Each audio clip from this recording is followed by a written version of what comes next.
Zack Snyder's Justice League, or as many on the internet refer to as the Snyder Cut, is one of the most fascinating cases of a film production in recent cinema history. Certainly, the only similar case can be with Superman 2. Both films had directors leave while much of the film had been shot, but not yet completed. In both cases, the studio hired another director to complete and sometimes change the film anew. In both cases, the completed official releases were a disappointment creatively and at the box office. And yet years later, the studio allowed the original director to put out his complete vision to the public. Zack Snyder's Justice League is Snyder's original idea of the film Justice League, which had been heavily edited and changed by second director Joss Whedon. Snyder had been forced to leave the set after the tragic suicide of his daughter. Snyder had shot 4 hours of footage, yet Whedon decided to reshoot many scenes and trim down the runtime to 2 hours. The result was a messy, crammed, and rushed film. Zack Snyder's Justice League follows the relatively same plot as the 2017 version, with villain Steppenwolf, played by Ciarán Hinds, coming to Earth to unite 3 planet-dominating magical boxes. The Earth superheroes must come together as a team in order to stop him. There's a big difference between Whedon's film and Snyder's. Whedon approached the material with a kind of indifference, of being a director for hire, and thus not treating the material with care. Whedon's film stuck out like a sore thumb in contrast with the previous entries of the DC universe, bringing about a jarring comedy and generic approach to plot.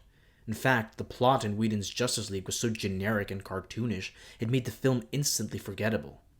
Curiously, the plot is the same in Zack Snyder's, but with the runtime of 4 hours, he's able to flesh out and bring context and background to each moment. The long runtime is the greatest boon to this vision from Zack Snyder. The American director has always had ambitious epics in mind with his films, but seems to have always been constrained by a rational runtime, making his already long films feel rushed. By having room to breathe and take things at his own pace in his Justice League, Snyder delves into new characters that have been sidelined in Whedon's film. These include Flash, played by Ezra Miller, and Aquaman, played by Jason Momoa. But Snyder's vision greatly benefits the character of Cyborg, played by Ray Fisher, the best.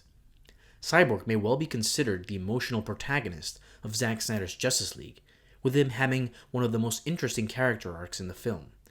This certainly brings to mind the reported bullying and abuse Fisher accuses Whedon to have wrought on him on set, and one questions whether the skeletal cyborg character in the 2017 version was a form of creative retaliation from the director. One of the biggest flaws in the 2017 version was the generic and laughably bad CGI villain. Zack Snyder's interpretation doesn't overhaul him drastically, but it does provide a series of motivations and context as to his actions. The cartoonishness is toned down to become more menacing, and thus fits better with the continuous tone of the DC universe. The visual effects are also touched up, and you can tell that the added time to continue to work on them has benefited much of the film's action sequences. Nevertheless, relying on many CGI-heavy scenes still exposes some shoddy work that indicates that the studio ran out of funds.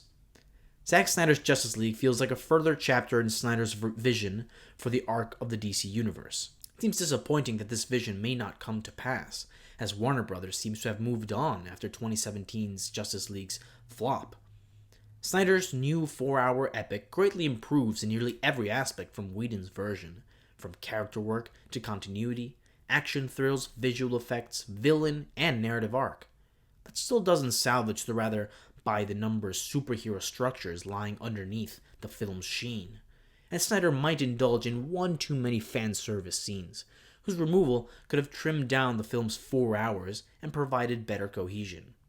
Nevertheless, this restoration to Justice League's original vision will be a great delight for fans of DC superheroes, and one only hopes that the unlikely event of Zack Snyder's Justice League being released may continue in giving Snyder another chance to continue his DC Universe vision in the future.